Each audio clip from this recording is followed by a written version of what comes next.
هو الذي خلقكم من نفس واحدة وجعل منها زوجها ليسكن إليها. اس آیت پر میں نے آپ کے سامنے یہ ذکر کر دیا تھا کہ یہاں سے جو اشکال ہے عصمت انبیاء پر، کہ بہت سارے مفسرین نے اس سے مراد لیا حضرت آدم اور حضرت حوا، اور پھر ترمذی کی وہ روایت یا دیگر روایات کی بنیاد پر انہوں نے یہ کہا کہ حضرت حوا کی اولاد یہ زندہ نہیں رہتی تھی، تو شیطان انسانی شکل میں آیا اور اس نے دھوکہ دیا کہ اب جو اولاد پیدا ہو اس کو عبد الحارث کے نام سے نام رکھنا ہے تو اولاد زندہ ہوگی۔ چنانچہ حضرت حوا کا جب بیٹا پیدا ہوا تو حضرت آدم علیہ السلام کے مشورہ سے اس کا نام رکھ دیا گیا عبد الحارث، اور حارث شیطان کا نام تھا۔ تو اس لحاظ سے اللہ تعالیٰ نے فرمایا کہ بیٹا میں نے دیا، اور جب میں نے دے دیا فلما آتاہما صالحا جعلا لہ شرکا، تو انہوں نے اس کو بنائے اس اللہ کے لیے شریک فیما آتاہما، بیچ اس کے کہ اللہ نے ان کو عطا کیا۔ مطلب کیا ہے کہ یہ شرک فی التسمیہ، نام میں شرک کرنا، یہ آدم اور حضرت حوا سے صادر ہوا، اور ہوا بھی بھول کر، انہیں پتہ نہیں چلا، شیطان کے چکر میں آ گئے۔ تو یاد رکھ لو اکثر مفسرین نے اسی تفسیر کو لیا، حتیٰ کہ صاحب روح المعانی جو بڑا محقق آدمی ہے، لیکن اس مقام پہ پتہ نہیں اس کو بھی کیا ہوا کہ اس نے بھی تقریباً یہی تفسیر کی۔ روح المعانی والے بزرگ علامہ آلوسی، اسی طرح بیضاوی، بغوی، معالم اور جتنے اجلہ مفسرین ہیں وہ یہ تعویل تفسیر کر کے پھر تعویل کرتے ہیں کہ اس سے مراد شرک خفی ہے یا فلاں ہے یا فلاں۔ لیکن امام ابن کثیر رحمہ اللہ نے اس مقام پہ زبردست بات کی، اور علامہ ابن کثیر کا یہ مقام سب مفسرین سے اعلیٰ ہے، اور انہوں نے ان روایات کی اصل پوزیشن واضح کر کے سخت جرح بھی نقل کی اور کلیاتاً ان کا انکار کیا۔ یہ کوئی روایات نہیں، اور یہ بالکل غلط قسم کے راوی وہ، اور اسرائیلی روایات یہود کی بنائی ہوئی اور ضعیف قسم کے راویوں کا من گھڑت قصہ ہے، اس کی کوئی حقیقت نہیں۔ اس مقام پہ علامہ ابن کثیر کی تفسیر ابن کثیر وہ قابل مطالعہ ہے، بہت اچھی گفتگو کی۔ اور یہاں پر پھر دو تقریریں ہیں، اور وہ تقریریں سمجھ لو۔ ایک تقریر ہے امام ابن کثیر وغیرہ کی، وہ کہتے ہیں هو الذی خلقکم من نفس واحدہ، اسی سے مراد ہی عام انسان ہے، عام انسان ہے، حضرت آدم اور حوا مراد ہی نہیں، ابتدا سے خیال کرو۔ هو الذی خلقکم من نفس واحدہ، یہ نفس واحدہ سے مراد آدم اور حوا ہیں ہی نہیں، جعل منہا زوجہا سے حوا مراد نہیں، نفس واحدہ سے آدم مراد نہیں، بلکہ اس سے مراد ہے ان کی اولاد۔ اب اس پر اشکال ہوگا کہ اولاد کس طرح مراد ہو سکتی ہے؟ اللہ نے فرمایا تم کو ہم نے پیدا کیا ایک جان سے اور بیوی کو پیدا کیا اس جان سے، اس سے تو بظاہر بالکل صاف ہے کہ مراد آدم اور حوا ہی ہیں۔ یہ کیسے کہا جا سکتا ہے کہ مراد آدم اور حوا نہیں ہے؟ ایک بات اس کا جواب بعض حضرات نے یہ دیا کہ ابتدا سے مراد تو ہیں آدم اور حوا، اور آگے جو لفظ آ رہا ہے فلما تغشاہا، اس سے مراد جنس ہے۔ فلما تغشاہا یہ جنس یعنی اولاد آدم مراد ہے، لیکن ہمارے حضرت کہتے ہیں بات یہی ہے کہ ابتدا سے ہی مطلق خلقت انسان کا ذکر ہے، آدم اور حوا کے ساتھ خاص ہے ہی نہیں۔ یہ بات اشکال پھر بھی باقی ہے کہ لفظ ایک نفس سے پیدا کیا اور اس نفس سے جان کو بیوی کو پیدا کیا، تو اس اشکال کا اصل جواب یہ ہے، یہ ویسے کسی نے لکھا نہیں ہے، جواب دیا نہیں، لیکن جو جواب سمجھ آتا ہے وہ یہ ہے کہ یہ ہے نسبت اپنا ذکر الاصل، اصل کو ذکر کیا، والمراد بہ الفروع، اس قبیلہ سے۔ اور یہ قرآن پاک میں جاری ہے، اللہ رب العزت کبھی اصل کو ذکر کرتے ہیں اسلاف کو، اور اصل مراد وہ ہوتے ہیں، لیکن خطاب ہوتا ہے اولاد کو، جیسے آپ سورۃ البقرہ میں پڑھتے آئے رفعنا فوقکم الطور اذ اخذنا میثاقکم وغیرہ، تو یہ سارے ان کے اسلاف تھے، لیکن مراد موجودین مخاطبین ان کو خطاب کیا گیا اور مراد اسلاف لیے گئے۔ اور اسی طرح کبھی یہ ہوتا ہے کہ خطاب ہوتا ہے اسلاف کو اور مراد ہوتے ہیں فروع، تو یہاں پر بھی بات چل رہی ہے آدم کی، لیکن مقصود اور مراد اولاد آدم ہے۔ اور اس طرح اکثر قرآن پاک کے کئی مقامات ہیں جہاں پر ذکر کسی چیز کا ہوتا ہے اور مراد کوئی ہوتا ہے، تو یہاں پر ذکر کس کا کیا؟ آدم اور حوا کا۔ ذکر کس کا کیا؟ آدم اور حوا کا، تاکہ ظاہر لفظوں پہ اشکال نہ آئے، لیکن مراد آدم اور حوا نہیں ہے، بلکہ مراد ان کی اولاد ہے، مراد ان کی۔ یہ بات سمجھ بھی گئے یا نہیں؟ تو کتنی تقریریں ہو گئیں؟ دو۔ ایک تقریر یہ ہے کہ ابتدا سے ہی خلقکم من نفس واحدہ سے ہی تقریر یہ کریں کہ ذکر آدم اور حوا کا ہے، لیکن مراد اس سے اولاد ہے، یہ بھی صاف تقریر ہے۔ اور دوسری تقریر تغشاہما، اس سے پہلے آدم اور حوا کا ذکر بھی تھا اور مراد بھی تھے، لیکن فلما تغشاہا سے اب اس سے مراد نسل آدم ہے، اولاد آدم، نہ کہ حوا اور آدم۔ یہ دونوں تقریریں محققین حضرات نے کر دی۔ بس یہ آیت مشکلات میں سے ہے۔ آگے اس کے پر دلیل، یہ جو توجیہ ہم نے کی اس پر دلیل، وہ دلیل ہے فتعالی اللہ عما یشرکون۔ یہ شرک خفی کی بات نہیں چل رہی، فتعالی اللہ، اللہ بلند ہے، عما یشرکون، ان چیزوں سے جو مشرک شریک کرتے ہیں۔ اور آگے سارا قرآن پاک کا سیاق و سباق دیکھ لیں، ایشرکون ما لا یخلق شیئا، یہ بھی شرک خفی پہ نہیں آتا۔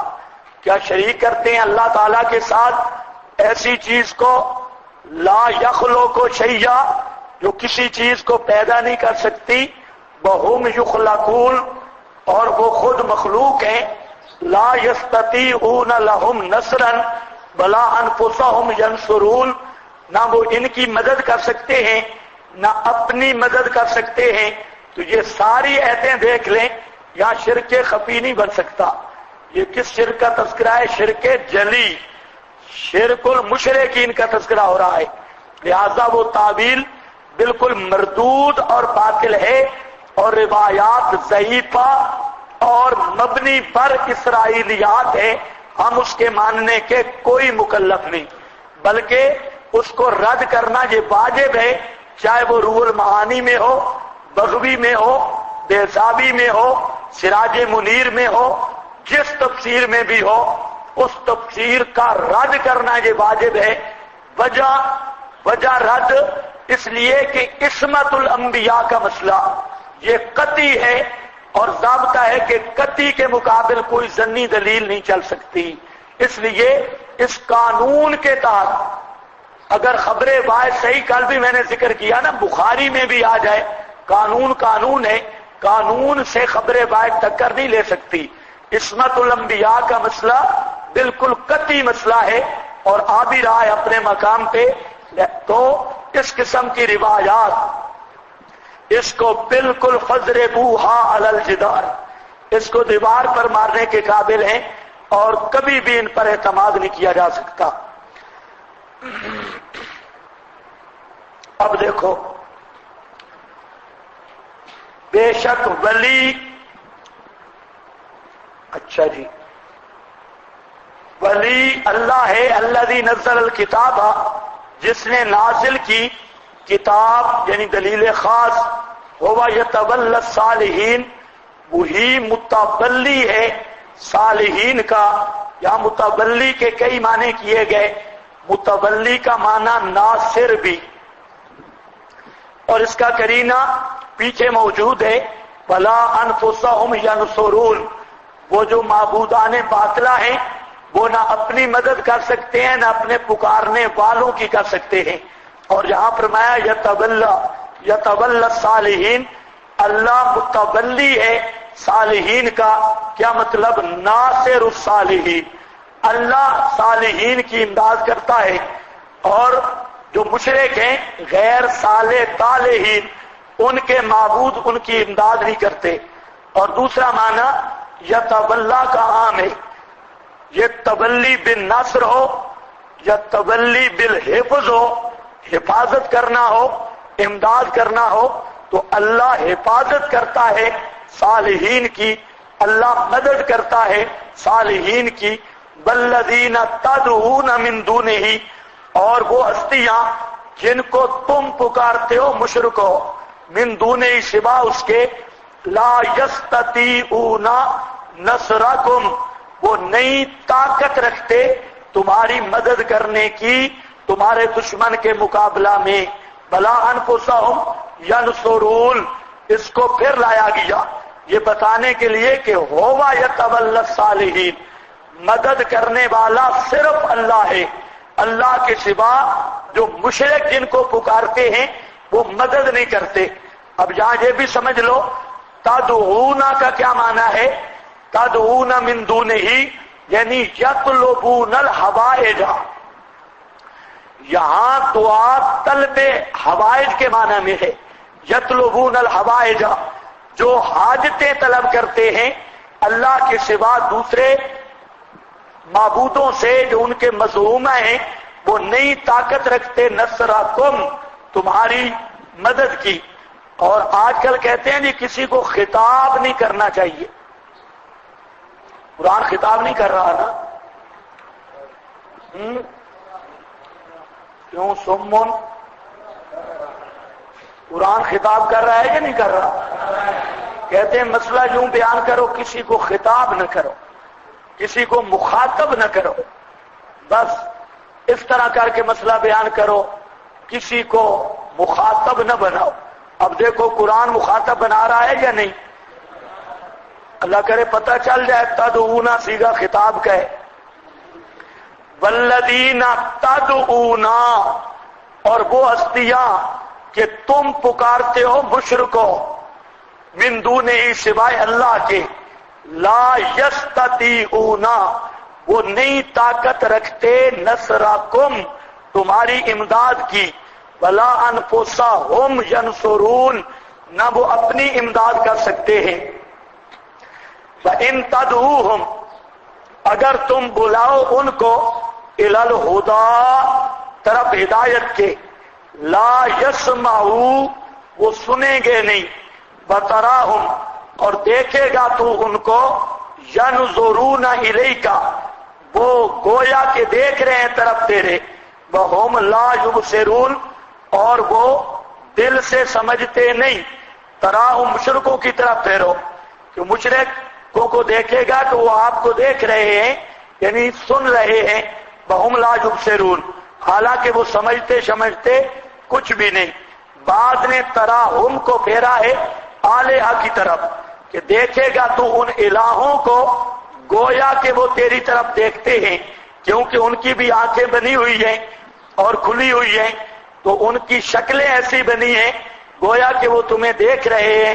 اور یہ بصر سے مراد رؤیت عینی ہے، حالانکہ وہ تمہیں دیکھ نہیں سکتے، خالی آنکھیں ہی ہیں، وہ آنکھیں دیکھنے والی نہیں۔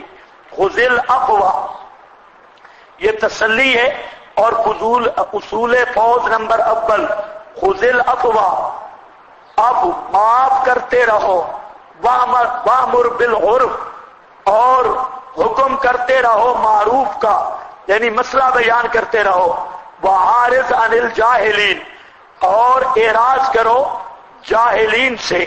کیا مطلب؟ جو نہیں مانتے ان کی پرواہ نہ کرو، ان کے نہ ماننے پر غم کرنے کی ضرورت نہیں۔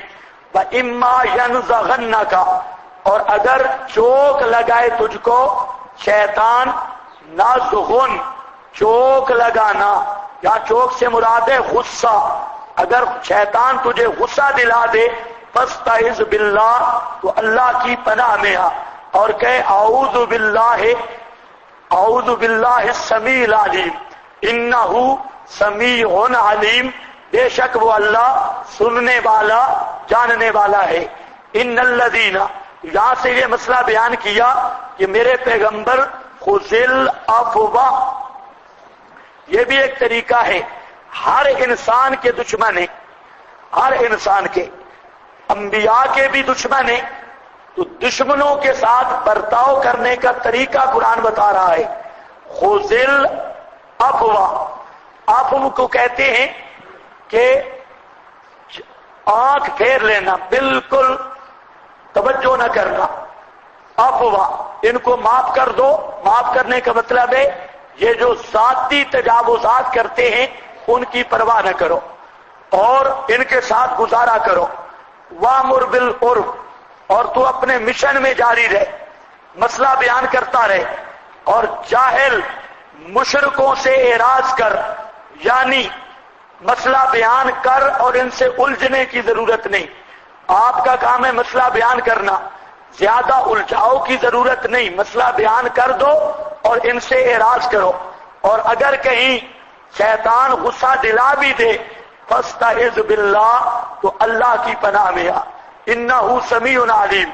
ان الذین یہ بشارت ہے بے شک وہ لوگ جو بچتے رہے، اذا مسہم جب پہنچا ان کو، طائف غصہ یا کوئی دوسری چیز، من الشیطان یہ طائف کا معنی ہوتا ہے پھرنے والا، مراد غصہ یا وسوسہ شیطان کی طرف سے یاد کرتے ہیں، فَإِذَا هُمْ مُبْصِرُونَ۔ اخوانہم یہ زجر ہے، بھائی ان کے، بڑھاتے ہیں ان کو، فی الغی اخوانہم سے مراد ہے ہم مسلک اور ہم عقیدہ، یمدونہم بڑھاتے ہیں ان کی، امداد کرتے ہیں ان کی، فی الغی بیچ سرکشی کے، ثم لا یکسرون پھر کمی نہیں کرتے، فَإِذَا لَمْ تَأْتِهِمْ اور جب نہ آئے ان کے پاس، بِآیَةٍ قَالُوا اِذَا لَمْ تَأْتِهِمْ جب نہ آئے تو ان کے پاس یعنی لائے تو ان کے پاس، بِآیَةٍ کوئی فرمائشی معجزہ، قالوا کہتے ہیں لولا کیوں نہیں تو نے انتخاب کیا اس کا، قل انما فرما دیجئے جواب شکوہ ہے، اتبع میں اتباع کرتا ہوں، میرا اصلی کام یہ ہے، ما یوحا الیہ جو وحی کی جاتی ہے طرح من ربی میرے رب کی طرف سے، ھذا بصائر من ربکم، ھذا کا مشار الیہ قرآن ہے، یہ قرآن ہے، بصائر جہاں بصائر بمعنی براہین اور دلائل ہے، براہین و دلائل ہیں، من ربکم تمہارے رب کی طرف سے، بہدا اور نری ہدایت ہے، برحمت اور رحمت ہے، لقوم یؤمنون۔ یہ بار بار میں سمجھا چکا ہوں کہ ہدا ہے باعتبار علم کے، کیا مطلب؟ جو قرآن کے قریب لگتا ہے مسئلہ اسے سمجھ آ جاتا ہے۔ رحمت ہے باعتبار عمل کے، جو اس مسئلے کو اپنا لیتا ہے وہ قابل رحمت بن جاتا ہے۔ لیکن یہ مسئلہ مانے گا کون اور رحمت کا ورود کس پہ ہوگا یا مستحق کون ہوگا؟ لقوم یؤمنون، جو ایمان والے لوگ ہیں۔ کیا مطلب؟ انابت لے، کوئی اشکال نہیں، اور اگر یؤمنون لے لو، ایمان لے لو، تو پھر باعتبار استفادہ کے خاص کر کے ذکر کیا۔ وَإِذَا قُرِئَ الْقُرْآنُ فَاسْتَمِعُوا لَهُ۔ اب ذرا خیال کرو، اللہ فرماتے ہیں ھذا بصائر، یہ دلائل ہیں، براہین ہیں، من ربکم۔ ھذا کا مشار لے کیا بتایا؟ ہاں اب ذرا غور کر کے بیٹھو، ھذا کا مشار لے قرآن، یہ قرآن بصائر، بصائر کا معنی ہوتا ہے چانن، روشنیاں، یہ قرآن نرا چانن ہے، من ربکم، تمہارے رب کی طرف سے۔ ہاں بصائر بصیرت سے، اور بصیرت کہتے ہیں دل کی بینائی اور روشنی کو۔ یہ قرآن وہ ہے جو دلوں کو روشنی دیتا ہے اور دلوں کو روشن کرتا ہے، اس سے اس کی تعبیر براہین اور دلائل سے کی جاتی ہے۔ ہادی ہے، رحمت ہے، لقوم یؤمنون، واسطے ایسی قوم کے جو یقین رکھتے ہیں۔ وَإِذَا قُرِئَ الْقُرْآنُ، جب یہ قرآن بصائر بھی ہے، ہدا بھی ہے، رحمت بھی ہے، تو پھر اس کا حق یہ ہے اذا قُرِئَ الْقُرْآنُ، جب پڑھا جائے قرآن، فَاسْتَمِعُوا لَهُ، تو پوری توجہ کے ساتھ اس کو سنا کرو، وَأَنصِتُوا، اور خاموش رہا کرو، لَعَلَّكُمْ تُرْحَمُونَ، تاکہ تم پر رحم کیا جائے۔ رحمت جو ہوا قرآن رحمت لقوم یؤمنون، تو ترحمون۔ بذکر ربک کا فی نفسے کا، یاد کر اپنے رب کو اپنے دل میں، تضرعاً گڑ گڑاتے ہوئے، وخیفتاً اور آہستہ سے، دون الجہر نہ اونچا، من القول بات سے، بالغدو والآصال صبح اور شام، ولا تکن من الغافلین اور نہ ہو غافلین سے، غفلت کرنے والوں سے۔ ان الذین عند ربک، بے شک وہ جو تیرے رب کے ہاں ہیں، لا یستکبرون عن عبادتہ، نہیں بڑے بنتے، تکبر کرتے اس کی عبادت سے، ویسبحونہ، اور تسبیحیں کرتے ہیں اس کی، وَلَهُ یسجدون، اور اسی ہی کا سجدہ کرتے ہیں۔ وَلَهُ یسجدون، آپ پر بھی سجدہ آ گیا، وَلَهُ یسجدون، اور اسی ہی کا سجدہ کرتے ہیں۔ یہ کون ہے؟ ان الذین عند ربک، وہ لوگ جو اللہ کے ہاں ہیں۔ یہاں سے مراد عند ربک سے مراد ہے مقربین، جو اللہ کے ہاں مقرب ہیں، مراد فرشتے ہیں۔ لا یستکبرون، نہیں تکبر کرتے اس کی عبادت سے، اس کی عبادت کرتے ہیں، اور کرتے کیسے ہیں؟ یسبحونہ، اس کی توحید کو بیان کرتے ہیں، یسبحونہ، اس کی تسبیح کو۔ تسبیح کہتے ہیں تنزیہ اللہ تعالی عن کل ما لا یلیق بشانہ، تنزیہ اللہ تعالی عن کل ما لا یلیق بشانہ، بالاعتقاد والاقوال والاحوال۔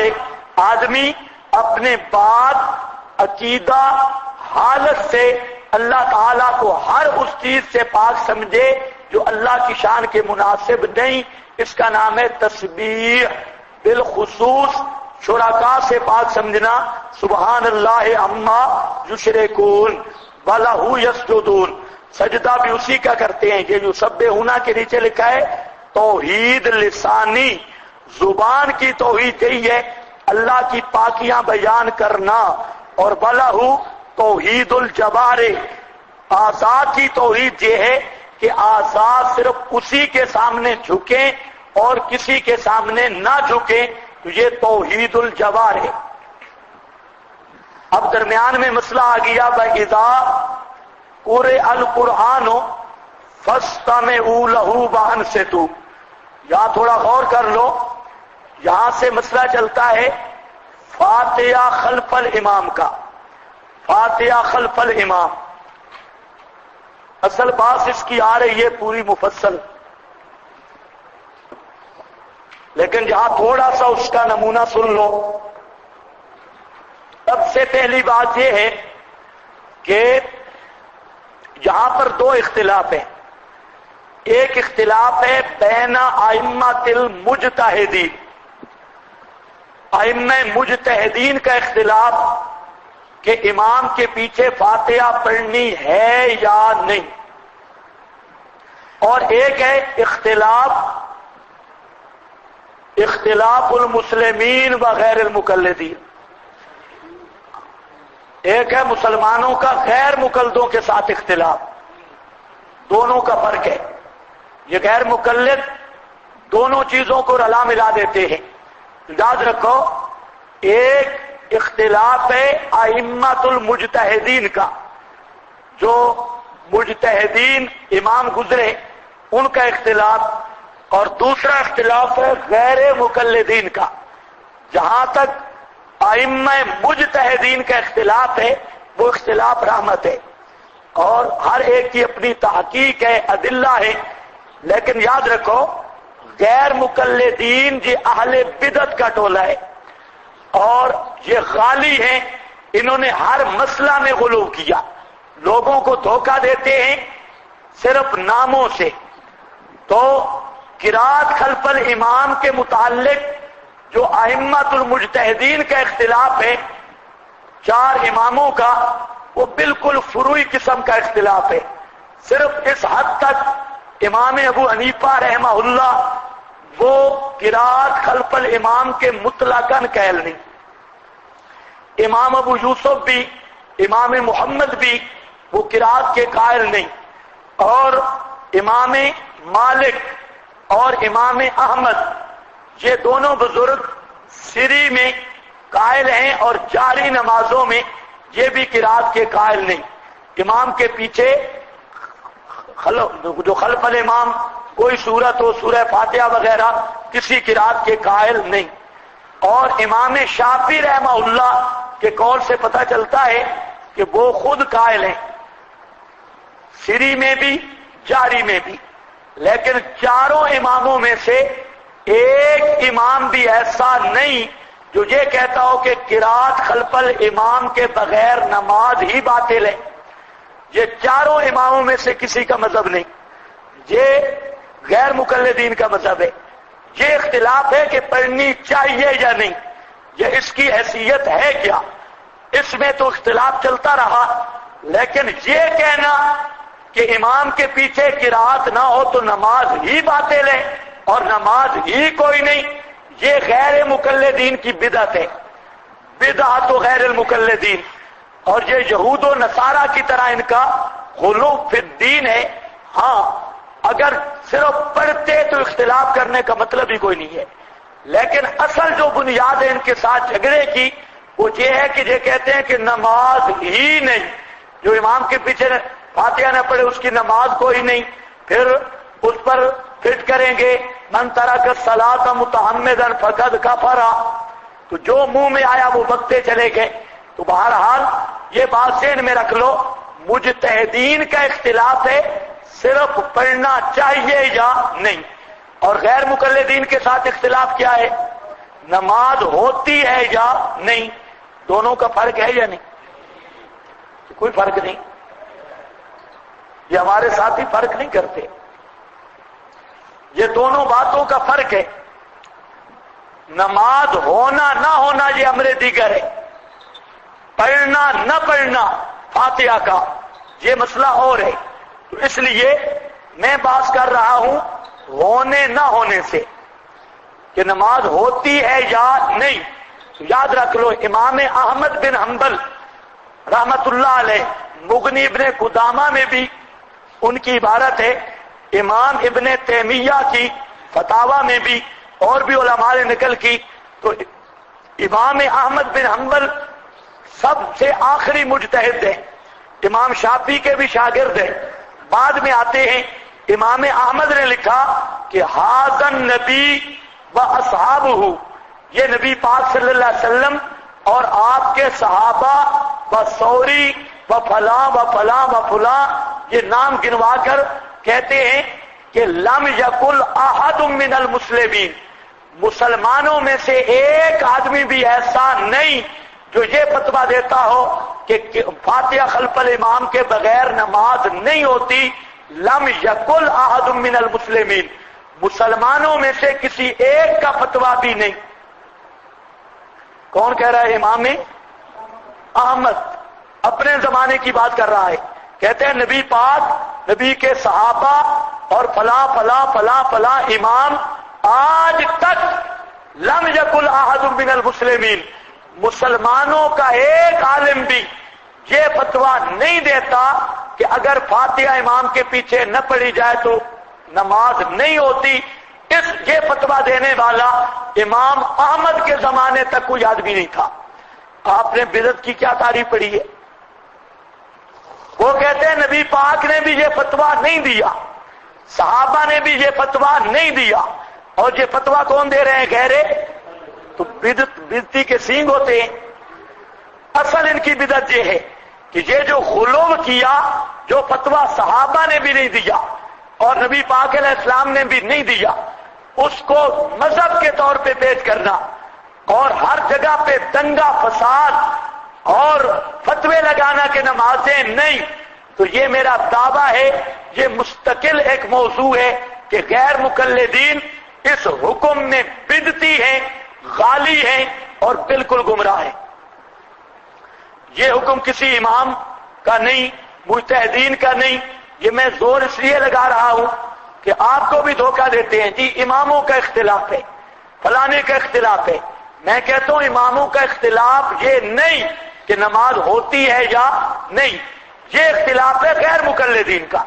وہ کہتے ہیں نماز نہیں ہوتی، نماز باطل ہے، لیکن یہ اتنا بزدل ٹبر ہے غیر مقلدین والا، اگر ان کو مناظرے میں آپ کہہ دینا کہ 2 لفظ لکھ دو کہ جو امام کے پیچھے فاتحہ نہیں پڑھتا اس کی نماز باطل ہے، نماز نہیں ہوتی، یہ مرتے مر جاتے ہیں، کبھی لکھنے کے لیے تیار نہیں ہوتے ہیں۔ الٹا کہتے ہیں جی تم کہو جو پڑھے اس کی نہیں ہوتی۔ ہمارا کب دعویٰ ہے کہ جو پڑھے اس کی نہیں ہوتی؟ وہ تو مسئلہ انشاءاللہ میں اپنے مقام پہ وضاحت کروں گا۔ ہمارا یہ دعویٰ ہی نہیں، جو پڑھے اس کی ہوتی نہیں۔ کس کا دعویٰ ہے؟ کسی حنفی نے نہیں کہا، حنبلی، شافعی اور کسی مالکی نے نہیں کہا۔ خامخواہ ایک چیز گھڑ کے ہمارے ذمہ لگانا جی ہم تب لکھ کے دیں گے، تم لکھ دو کہ جو پڑھے اس کی نہیں ہوتی۔ بھئی جب ہمارا یہ دعویٰ ہی نہیں تو ہم کیوں لکھ کر دیں؟ ان کو کہو، تم بھی کہو ہمارا دعویٰ نہیں ہے، دعویٰ ان کا ہے، مذہب ان کا ہے، تو اس لیے اس لحاظ سے چونکہ یہ تجاوز فی الشرع اور غلو فی الشرع ہے، تو اس لیے میں کہہ رہا ہوں کہ اہل حدیث کہلوائیں یا اہل حدث کہلوائیں یا غیر مقلدین کہلوائیں، بہرحال احکام شریعہ میں اپنی طرف سے اضافہ اور غلو کر کے اور امت سے نیا راستہ اختیار کر کے ان کے اہل بدعت ہونے میں کوئی شک نہیں۔ اب مسئلہ یہ ہے کہ دعویٰ ان کا ہے کہ فاتحہ کے بغیر نماز ہی کوئی نہیں، نماز باطل ہے، تو ہم کہتے ہیں زیادہ نہیں، تم دعویٰ کرتے ہو قرآن حدیث کا، صرف ایک آیت قرآن پاک کی جس میں یہ مسئلہ ہو کہ فاتحہ کے بغیر نماز نہیں، ایک آیت۔ انہوں نے کہا ہمارے پاس 5 ایتیں ہیں۔ اب وہ ایتیں بھی سنو اور مولوی عمر اشرفی کے ساتھ موازنہ بھی کر لینا۔ ایک آیت ہے لا تازر وازرۃ وزر اخری، یہ اب انہوں نے لکھی لا تازر وازرۃ وزر، فاتحہ نہ پڑھو تو نماز نہیں ہوتی۔ دلیل آ رہی لا تازر وازرۃ وزر اخری، کوئی کسی کا بوجھ نہیں اٹھائے گا، نہ یہ فاتحہ بوجھ ہے، یہ ثواب ہے۔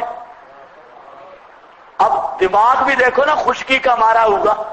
آیت لے آئے لا تازر وازرۃ وزر اخری، اور یہ وزر کا معنی گناہ اور بوجھ ہے. اب کہتا ہے کوئی کسی کا گناہ نہیں اٹھائے گا. کیا مطلب؟ فاتحہ پڑھنا ضروری ہے. کیا بات کیا مطلب؟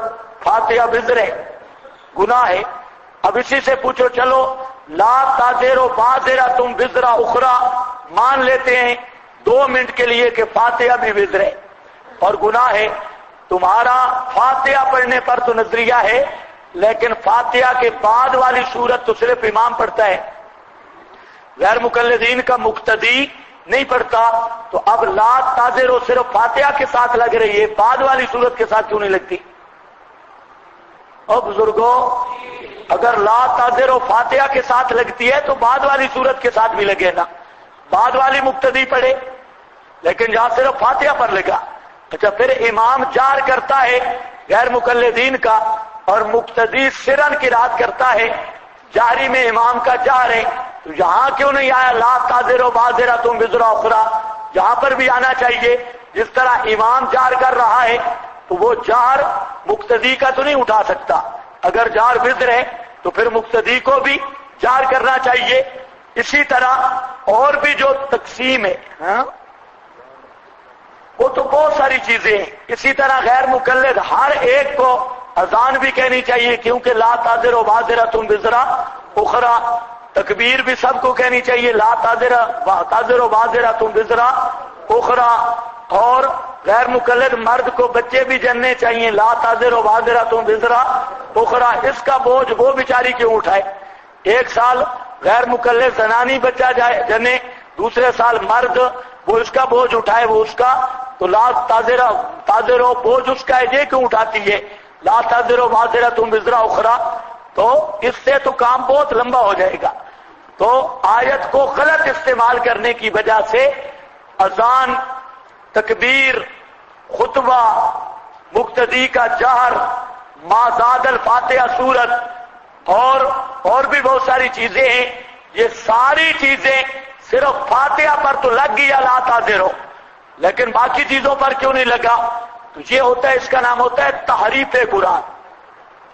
اب پہلے تو تھے بدعتی، اور تحریف کریں گے تو پھر خیر سے کافر بھی بن جائیں گے. قرآن اور نصوص کا معنی جب بدلیں گے تو پھر کفر بھی آ جائے گا.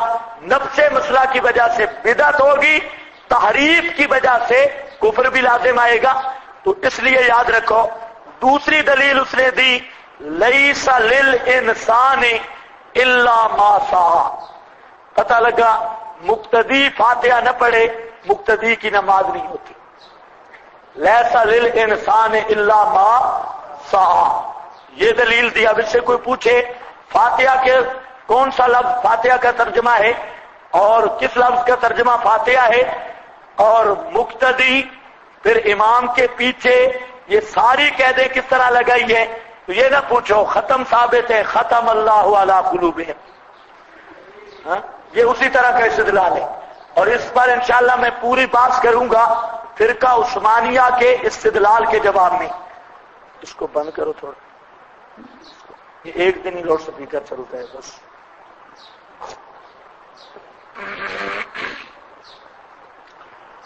ایک فرقہ عثمانیہ وہ بھی یہی کہتے ہیں کہ ایصال ثواب کوئی نہیں. کیوں؟ لیس للانسان الا ما سعی، انسان کے لیے صرف وہ کچھ ہے جو اس کی اپنی کمائی ہے اور جو اس کی اپنی کوشش ہے، وہی ہے. دوسرے کی کوشش انسان کو کوئی نفع نہیں دیتی. لیس للانسان الا ما سعی. یاد رکھو یہ آیت آ رہی ہے، اس پر مفصل گفتگو کروں گا. مختصر یہ کہ لیس للانسان الا ما سعی میں اگر یہی بات ہے تو پھر فاتحہ کے بعد والی سورت میں تو جاری ہوگا لیس للانسان الا ما سعی. حالانکہ غیر مقلد مقتدی فاتحہ کے بعد والی سورت نہیں پڑھتا، غیر مقلد مقتدی جہرن قرات نہیں کرتا، غیر مقلد مقتدی اور بھی بہت ساری چیزیں وہ ترک کرتا ہے، امام کرتا ہے، مقتدی نہیں کرتا. اگر لیس للانسان الا ما سعی سے مراد یہ ہے تو پھر یہ ساری چیزیں اس کے زمرہ میں آئیں گی، لہذا یہ بھی پہلی جہالت سے بڑھ کر جہالت ہے۔ اور کہتے ہیں فسبح بحمد ربک، اس سے پتہ چلتا ہے فسبح بحمد ربک، اس سے پتہ چلتا ہے اس سے مراد نماز ہے، اور نماز میں آ رہا ہے کہ فاتحہ پڑھ بحمد ربک، سبح بحمد ربک۔ سن رہے ہو یا نہیں سن رہے؟ تو ہم کہتے ہیں اگر نماز ہے تو سبح بحمد ربک یہ نبی پاک کو خطاب ہے، اور آپ مقتدی نہیں امام ہیں، تو خطاب کس کو ہے؟ امام کو۔ اگر تمہاری بات مانے بھی صحیح تو خطاب کس کو ہے؟ امام کو۔ تو امام تو ہمارا پڑھتا ہے، کون جاہل بیٹھا ہے ادھر؟ کیا غیر مقلد کے پیچھے نماز ہو جاتی؟ ہاں دارالفتاح کھلا ہے، میں مسئلہ کیا بیان کر رہا ہوں، اور کیسے کیسے اناڑی یہاں تشریف رکھتے ہیں جن کو پتہ ہی نہیں کہ مسئلہ چل کیا رہا ہے، گفتگو کیا ہے، انہوں نے اپنا لوچ تلنا ہوتا ہے کوئی نہ کوئی۔ ہاں بھائی، پتہ نہیں میں کیا کہہ رہا تھا، یہ اصل جس نے پرچی لکھی ہے جو غیر مقلد ہی ہے۔ ہاں، ہمارا مطالبہ غیر مقلدین پر اسی طرح ہے، تم قرآن اور حدیث کا نام لیتے ہو، اور قرآن پاک کی کوئی آیت جس کا مطلب یہ ہو کہ مقتدی امام کے پیچھے فاتحہ نہ پڑھے، مقتدی کی نماز نہیں، 30 پاروں والے قرآن سے ایک آیت لاؤ، ہاتھو برہانکم، اور اگر نہیں لا سکتے تو پھر ہم لاتے ہیں۔ اگر قرآن فیصلہ کر دے ادھر ادھر جانے کی ضرورت نہیں، ہم کہتے ہیں مدعی تم ہو، لاؤ آیت، اور اگر نہیں لا سکتے پھر ہم سے لے لو، ہم پیش کرتے ہیں، اور پیش بھی اس لحاظ سے کریں گے کہ اس آیت کا معنی بھی نبی پاک علیہ السلام اور نبی کے صحابہ سے ہوگا، اور نبی کے صحابہ کہیں گے کہ آیت کا مطلب یہ ہے کہ مقتدی امام کے پیچھے قرات نہیں کر سکتا۔ تو اب دیکھو ایک آیت لاؤ، مسئلہ تو جہاں ختم ہوتا ہے، لمبی باتیں تو ویسے چلی جاتی ہے، لیکن اس آیت کو سمجھو۔ اس آیت کے متعلق دو باتیں ہیں، ایک بات ہے کہ اذا قرئ القرآن، جب قرآن پڑھا جائے، قرئ، یہ قرئ مجہول ہے، اس قاری کا ذکر نہیں کیا، کون پڑھے؟ اذا قرئ القرآن فاستمعوا، جمع کا صیغہ ذکر کیا، انصتوا جمع کا صیغہ ذکر کیا، اور قرئ مجہول ذکر کیا۔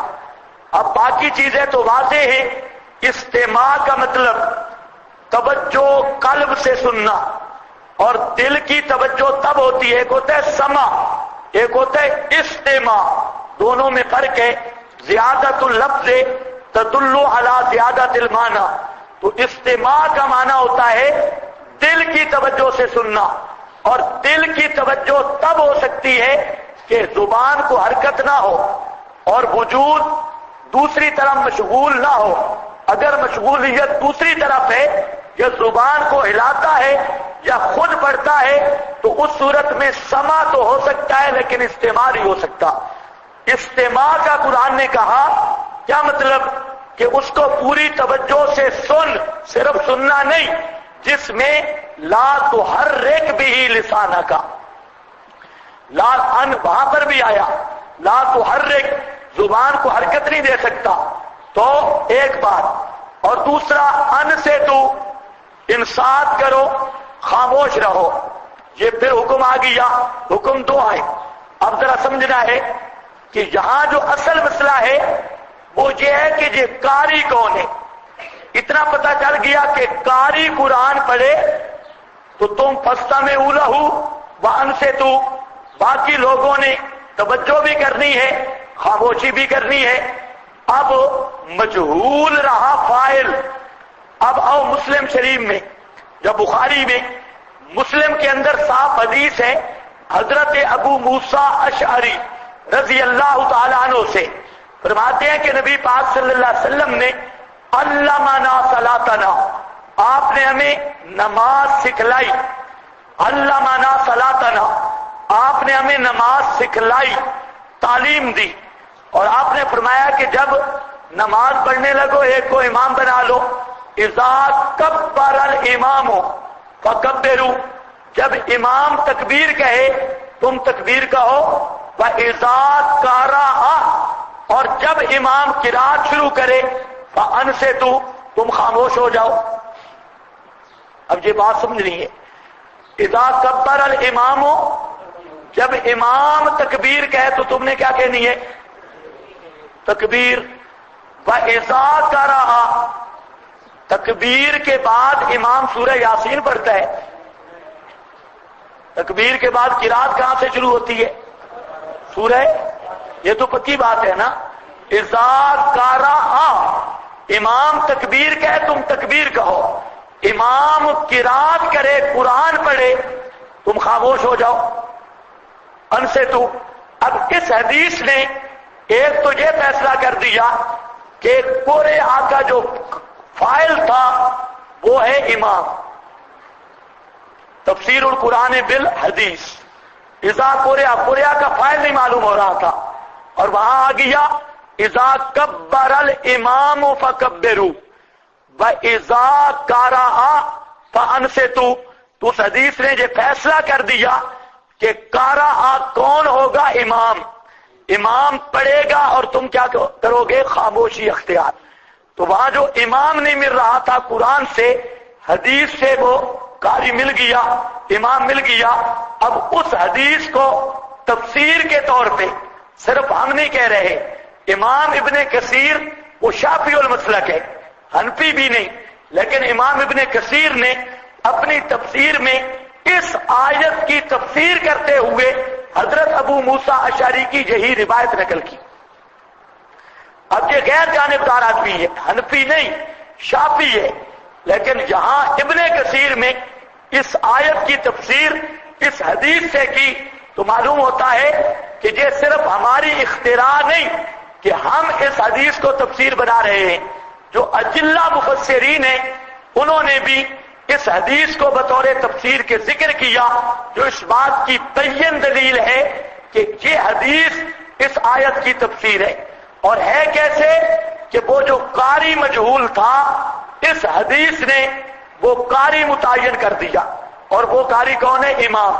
اب حدیث کو ساتھ ملا کے معنی یہ ہوگا کہ جب امام قرآن پڑھے فاستمعوا لہ وانصتوا، تو مقتدیو تم غور سے سنا کرو، وانصتوا، اور خاموش رہا کرو، لعلکم ترحمون، تاکہ تم پر رحم کیا جائے.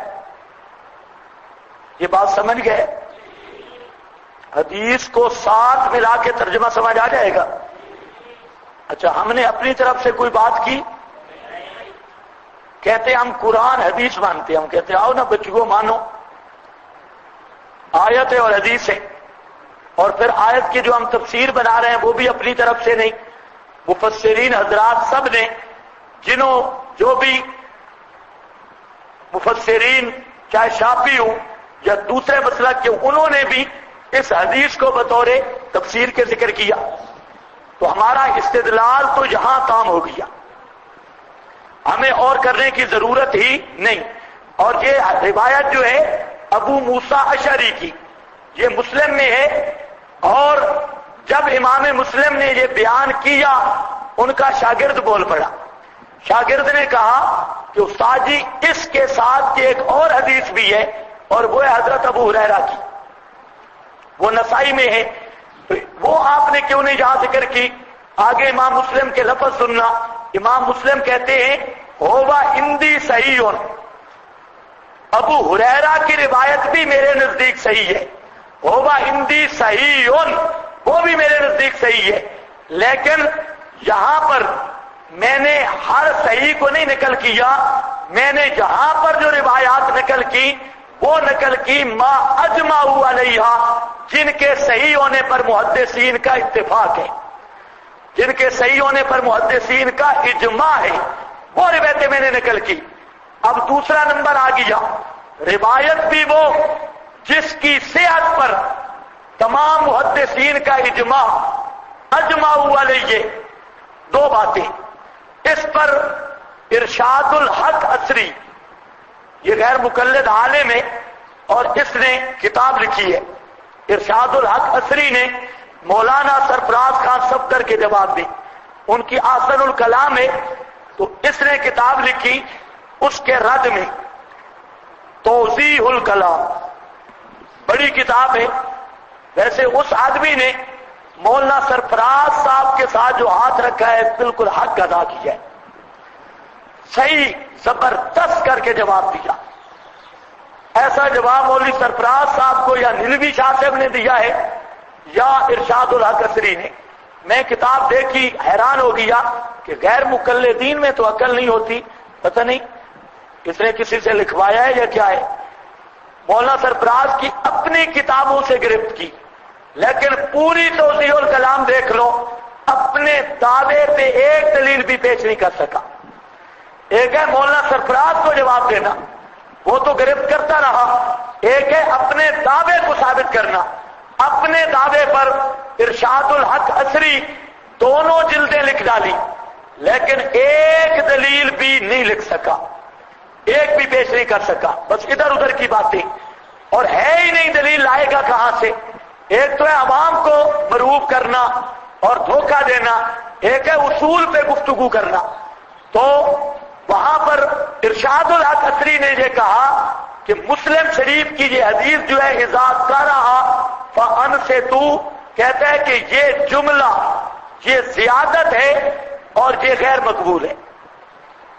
یہ پہلا شخص ہے غیر مقلد جس نے اس جملے پہ اعتراض کیا کہ یہ زیادت غیر مقبول ہے اور یہ بعض روات کی زیادت ہے. اب اس کا جواب دینے کی ہمیں ضرورت نہیں رہی. غیر مقلدین کا اس زمانے کا محقق اعظم مولوی زبیر علی زئی، اس کے مقالات ہیں. مولوی زبیر علی زئی نے صحیح پٹائی کی ہے ارشاد الحق عصری کی اور کہا ہے کہ بالکل یہ روایت صحیح ہے، اور اس کا عنوان بھی رکھا ایک صحیح حدیث کا دفاع، اور اس میں صحیح رگڑا دیا، دلائل سے ثابت کیا کہ یہ روایت بالکل صحیح ہے، اور ارشاد الحق عصری کا اس روایت کو غلط کہنا یا ضعیف کہنا بالکل تعصب اور جہالت پر مبنی ہے. تو ایک غیر مقلد نے اعتراض کیا، اس کا جواب بھی غیر مقلد نے دے دیا. کف اللہ المومنین القتال، ہمیں لڑنے کی ضرورت ہی نہیں رہی. اب وہ بھی محقق ہے، یہ بھی محقق ہے. تو بہرحال فنی اعتبار سے اس حدیث پر کوئی اعتراض نہیں، لا غبار علیہ، بالکل صحیح روایت. پھر اس کے ساتھ امام نسائی جو سیاستہ کا امام ہے، ائمہ میں سے ہے، اس کی کتاب نسائی، امام نسائی نے نسائی شریف میں ایک باب قائم کیا، باب و تعویل قول اللہ اذا قرئ القرآن فاستمعوا له وانصتوا.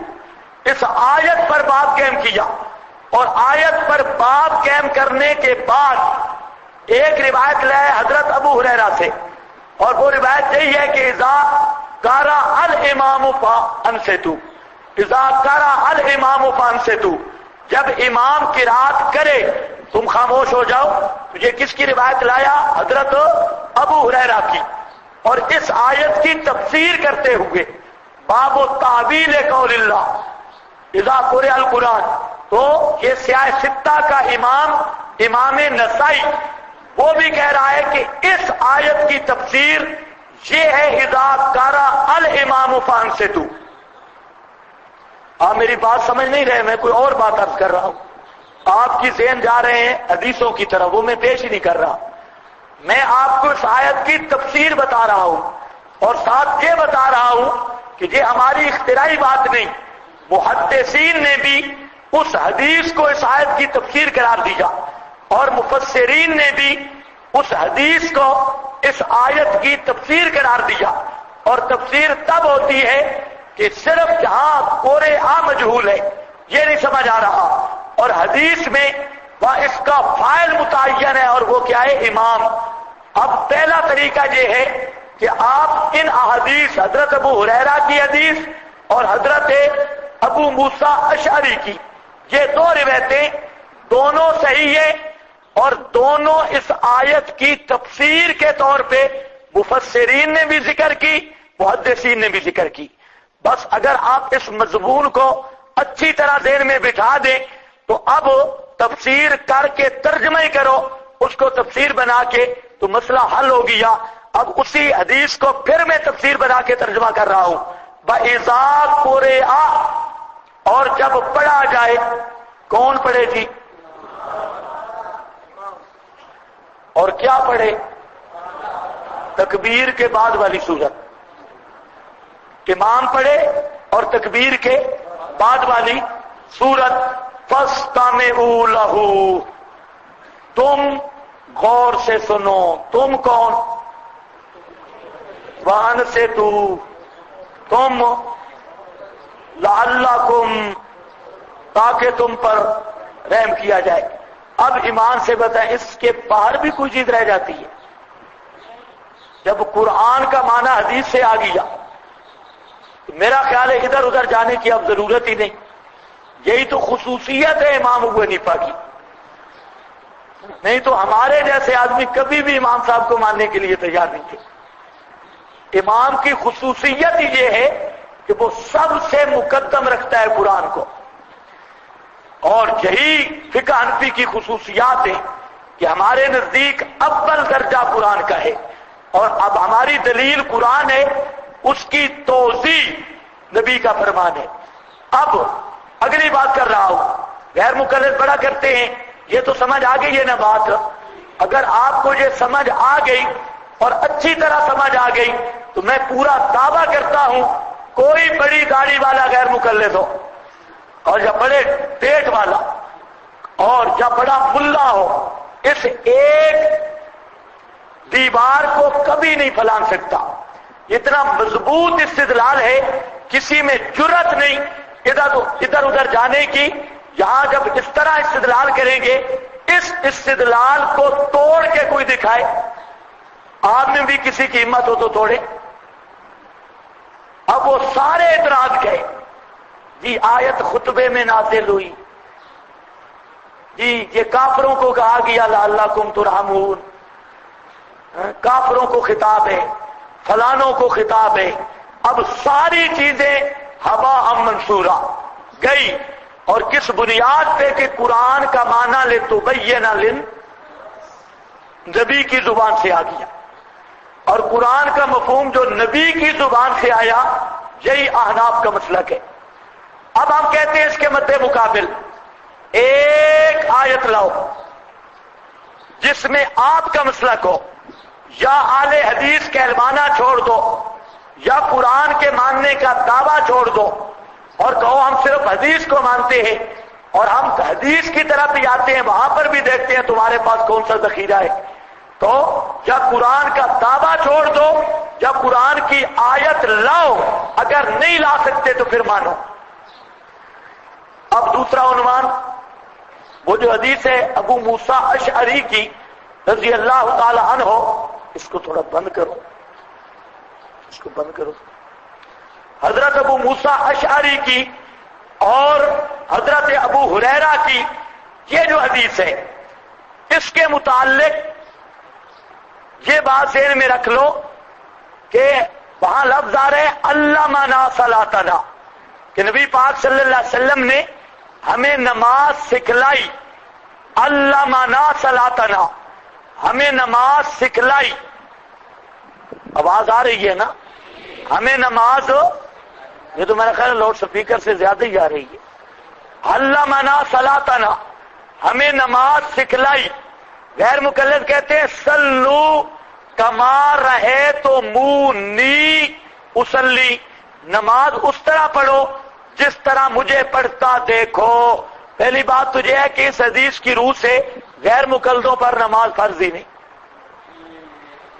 یہ پچھلے دنوں میں گیا مارکیٹ میں، تو وہاں غیر مقلد بہت تنگ کر رہے تھے۔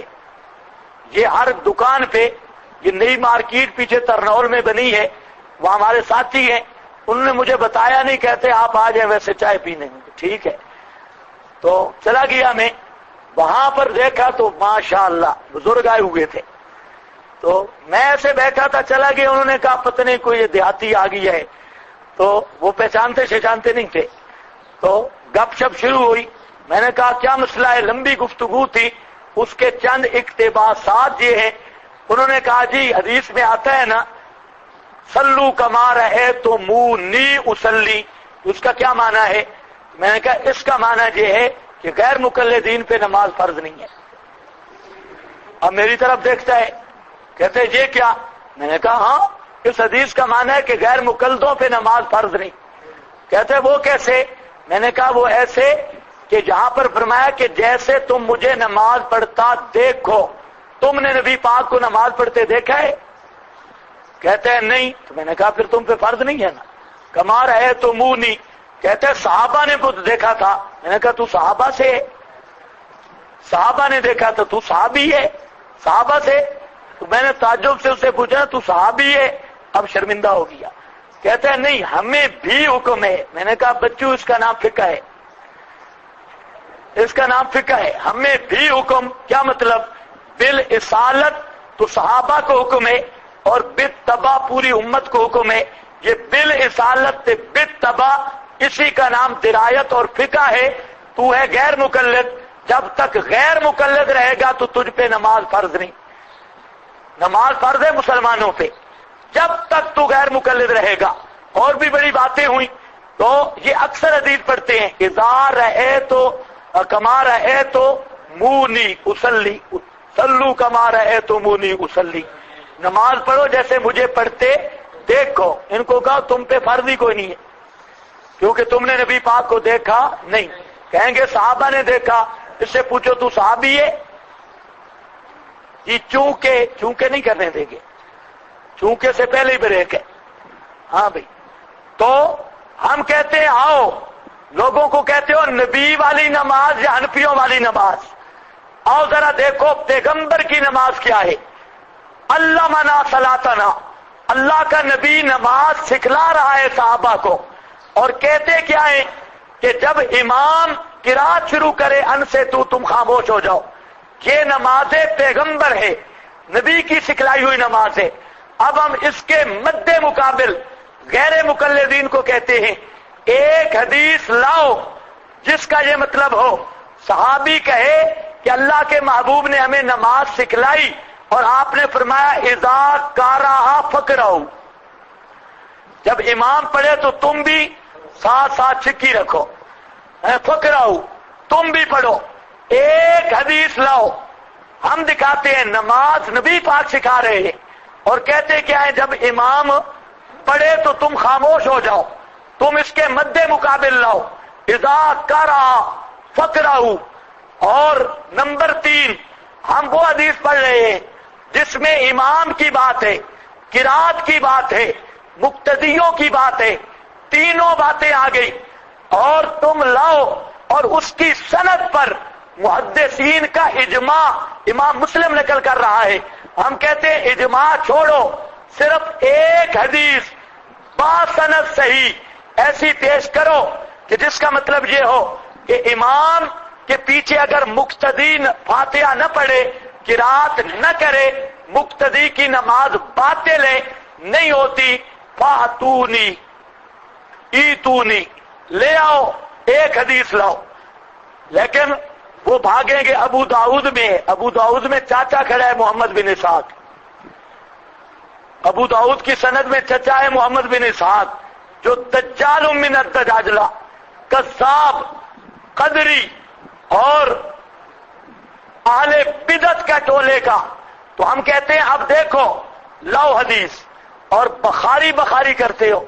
اب یہاں پر بخاری نہیں آئے گی، ان کو ہر ایک الو جس کو پتہ نہیں نہ عبارت پڑھنے کا نہ عربی کا، ایک میرے پاس آ گیا وحید الزمان کا ترجمہ لے کر، وہ کہتا ہے کہ میں حدیث لایا ہوں۔ میں نے کہا نکالو حدیث تو سارا آنکھوں پر نکالو۔ اب اردو پڑھنے لگا۔ میں نے کہا پہلے یہ بتا میرے نبی کی زبان عربی تھی یا اردو؟ کہتے ہیں عربی۔ میں نے کہا حدیث کس کو کہتے ہیں؟ کہ نبی پاک نے جو فرمایا۔ میں نے کہا زبان عربی تھی، فرمایا اردو میں۔ بے ایمانہ صاحب کہنا کہ وحید الزمان کا ترجمہ پڑھ رہا ہوں، وحید الزمان کا پڑھیں گے، ترجمہ ہے حدیث میں آ گیا، حدیث یہ واقعی حدیث ہے۔ اب بخاری بھی گئی، مسلم بھی گئی، غیر مقلدوں سے طریقہ یہ ہے، ان کو کہہ دو سب سے پہلے قرآن، تم بھی کہتے ہو قرآن و حدیث، ہم بھی کہتے ہیں قرآن و سنت، قرآن و حدیث، قرآن و سنت، آؤ فیصلہ قرآن پہ ہے۔ اس مسئلہ میں ان کا دامن قرآن سے خالی ہے، اور بالکل خالی ہے، اور بلکہ ہر مسئلہ میں خالی ہے، اور قرآن کا ان کو پتہ ہی نہیں۔ نمبر 2، احادیث کی کتب متعین کر لو کہ لوگوں کو تم کہتے ہو بخاری بخاری، آؤ ذرا بخاری پہ گفتگو کر لیتے ہیں، لاؤ بخاری کی حدیث، مقتدی کا لفظ ہو، ہمارا مقتدی نہیں پڑھتا، ہمارا امام بھی سورہ فاتحہ پڑھتا ہے، ہمارا منفرد بھی پڑھتا ہے، جو جھگڑا ہے وہ مقتدی کا ہے، مقتدی کا لفظ ہو، فاتحہ کا لفظ ہو، اور فاتحہ کے بغیر نماز نہ ہونے کا حکم ہو، یہ 3 چیزیں اس حدیث میں ہوں تاکہ تقریب تام بنے۔ پوری بخاری میں سے ایک حدیث لاؤ، بخاری سے نہ مل سکے مسلم سے لاؤ، اور اگر بخاری مسلم سے بھی نہیں ملتی پھر کم از کم اقرار کر لو کہ ہمارا مذہب قرآن میں بھی نہیں، بخاری میں بھی نہیں، مسلم میں بھی نہیں، اور ہم اللہ کے فضل سے بخاری اور مسلم سے 6 حدیثیں دکھائیں گے، 6 حدیثیں بخاری مسلم سے، جن کا واضح مضمون یہ ہوگا کہ مقتدی پر قرات کسی قسم کی کوئی ضروری نہیں، نہ فاتحہ نہ غیر فاتحہ، مقتدی کا فریضہ قرات ہے ہی نہیں، یہ ہم بخاری سے دکھائیں گے۔ اور ان کو کہو تم بخاری سے لے آؤ، اب دھوکہ دیتے ہیں بخاری میں آ گیا، اور پڑھتے کیا ہے؟ لا صلاۃ لمن لم یقرأ بفاتحۃ الکتاب، اس آدمی کی نماز کوئی نہیں لمن لم یقرأ بفاتحۃ الکتاب۔ ہم کہتے ہیں 2 خیانتیں، پہلے تو مقتدی کا لفظ یا کس لفظ کا ترجمہ ہے مقتدی؟ او بزرگوں، لا صلاۃ لمن لم یقرأ فاتحۃ الکتاب، کس لفظ کا معنی ہے مقتدی؟ کوئی لغت سے دکھا دو۔ اب آئیں گے، اب آئے، کہتے ہیں یہ من عام ہے، یہ من عام ہے، جہاں ناچتے ہیں یہ من عام ہے، مقتدی ہو، امام ہو، منفرد ہو، جنازہ ہو، غیر جنازہ ہو، یہ ہو، جاری ہو، سری ہو، فلاں ہو، فلاں۔ ہم کہتے ہیں یہ جو 2 میل سفر کیا ہے، من سے جو 2 میل سفر کیا، کہ من عام، مقتدی ہو، امام ہو، جنازہ ہو، جاری ہو، سری ہو، تو یہ اتنا سفر کا لائسنس یا ٹکٹ کہاں ہے؟ من کو کدھر لے جا رہے ہو؟ پہلے تو یہ ثابت کرو من عام ہے۔ اب آئیں گے جی فقہ حنفی میں لکھا ہے، انہوں نے کہا آؤ نا بچو، اسی فقہ کے ساتھ تو بغض تھا تمہارا، اور اپنا مسئلہ جب ثابت نہیں ہو سکا تو اب کہتے ہیں فقہ حنفی میں لکھا ہے من عام ہے۔ تو معلوم ہوتا ہے جب تک فقہ کا طواف نہ کریں اپنے مسلک پر استدلال کرنے کی بھی جرت نہیں۔ لیکن فقہ بھی پورا نہیں سمجھا، اب محتاج ہوئے اس بات کو سمجھو، ساری زندگی حنفیوں کو گالی دینے والا اور اس گالی کو عبادت سمجھنے والا، اب جب مسئلہ ثابت کرنے کا موقع آیا، اب آتا ہے نا فقہ حنفی کو سلام کرنے، اب ملا جیون کو بھی سلام ہے، نور الانوار میں لکھا ہے، اب صاحب حسامی کو بھی سلام ہے، اب اصول شاشی والے کو بھی سلام ہے، اب سارا وہ فقہ آ گیا۔ ہم کہتے ہیں یہ تو ہمارا مسئلہ ہے، اگر ہمارے فقہ سے استدلال کرنا ہے تو پھر ہم سے فقہ پڑھنا ہوگا۔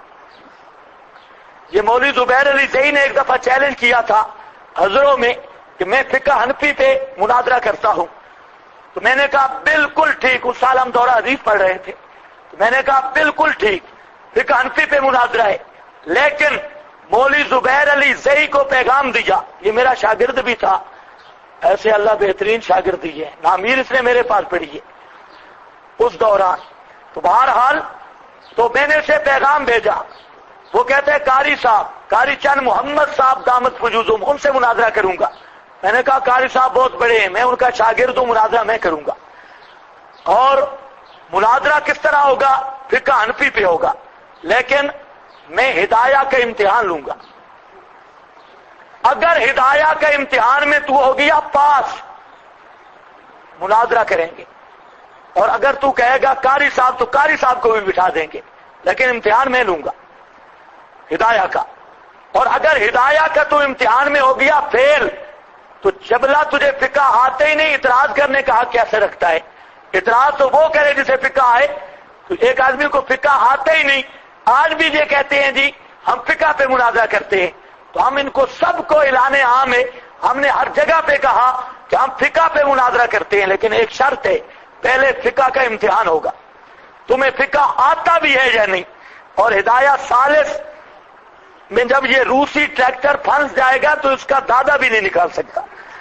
ہاں ذرا بیٹھے گا غیر مقلد ہدایہ ثالث کی عبارتیں حل کرنے، پھر میں دیکھوں گا کہ یہ صرف پراٹھے کھا کے بھونکنا آسان ہے فقہا کو، اور مسائل سمجھنا بڑے مشکل ہے۔ تو بہرحال من عام ہے، کیسے پتا چلا جی؟ فقہ حنفی میں ہم کہتے ہیں فقہ حنفی کا اس طرح مسئلہ نہیں، تو سمجھا نہ قرآن کو نہ حدیث کو نہ فقہ حنفی کو۔ اس میں یہ بھی لکھا ہے اصلہم العموم یحتملان الخصوص، یہ بھی ہے۔ اور دوسرا ہم کہتے ہیں قرآن کی طرف کیوں نہیں آتا؟ یستغفرون لمن فی الارض، فرشتے لمن فی الارض کے لیے مغفرت کی دعا مانگتے ہیں، تو لمن فی الارض میں تو مشرک بھی ہیں، مشرک کے لیے مغفرت کی دعا کرتے ہیں، کافروں کے لیے، ہندوؤں کے لیے۔ وہ سمجھ نہیں رہے آپ، ان کے لیے مغفرت کی دعا کرتے ہیں یا نہیں؟ پھر لفظ تو جہاں پر بھی ماننا آیا، اور بھی کئی جگہ پہ ماننا آیا۔ تو لا صلاۃ لمن، اب ہم حنفیوں سے سن لے، حنفی فقہ کے مطابق سن لے، لا صلاۃ لمن، من تجھے نظر آیا کہ با نظر نہیں آیا، لا صلاۃ لمن لم یقرأ فاتحۃ الکتاب، نہیں بے فاتحۃ الکتاب ہے، یہ با بھی ہے، اور با کے معنی الصاق وغیرہ یہ سارے آتے رہتے ہیں۔ اب جہاں بخاری میں صرف با ہے، مسلم میں اسی با کی وضاحت ہے، اسی روایت میں وہاں پر آ رہا ہے فصاعدن، اور ابو داؤد میں مزید وضاحت ہے اسی روایت کی، وہاں پر آ رہا ہے ما زادہ، نسائی میں آ رہا ہے ما تیسرا۔ اب بخاری میں تھا بے فاتحۃ الکتاب، اور مسلم میں فصاعدن، اور ابو داؤد وغیرہ میں ما زادہ ما تیسرا۔ اب حدیث کا معنی پوری حدیث پڑھ، اس کو کہو یہودی نہ بن، اہل حدیث بن، آدھی نہ پڑھ، پوری پڑھ، جہاں با کا معنی کر۔ یہ نہیں ہے کہ جس نے فاتحہ نہ پڑھی اس کی نماز نہیں، اس کا مطلب ہے جس نے فاتحہ کے ساتھ نہیں پڑھا اس کی نماز نہیں۔ وہ ساتھ کیا ہے؟ وہ ساتھ ہے فصاعدن، وہ ساتھ ہے ما زادہ، وہ ساتھ ہے ما تیسرا۔ فاتحہ کے ساتھ سورت اور نہیں پڑھی اور کچھ زائد قرآن نہیں پڑھا، اس کی نماز نہیں۔ پوری حدیث یہ ہے۔ اب اگر پوری حدیث پہ عمل کرنا ہے پھر مقتدی کو کہے فاتحہ بھی پڑھے اور فاتحہ کے ساتھ والی سورت بھی پڑھے۔ کچھ سمجھ گئے یا نہیں سمجھ گئے؟ حدیث بھی پڑھی اور وہ بھی آدھی، پورا وہ بھی معنی نہیں کرتا، بات ہضم ہو جاتی ہے، ایسے ہضم نہیں ہوتی، یہ با غیر حازم ہے، حازم نہیں، کیونکہ فصاعدن ما زاد ما تیسرا خود موجود ہے حدیث میں اور سند بھی ایک ہے۔ اب ہم کہتے ہیں یہ اس آدمی کے بارے میں ہے جو سورہ فاتحہ بھی پڑھے گا اور ساتھ والی سورت بھی پڑھے گا، اور یہ کون ہے؟ یا یہ امام ہے یا منفرد ہے؟ یہ امام ہے یا منفرد ہے؟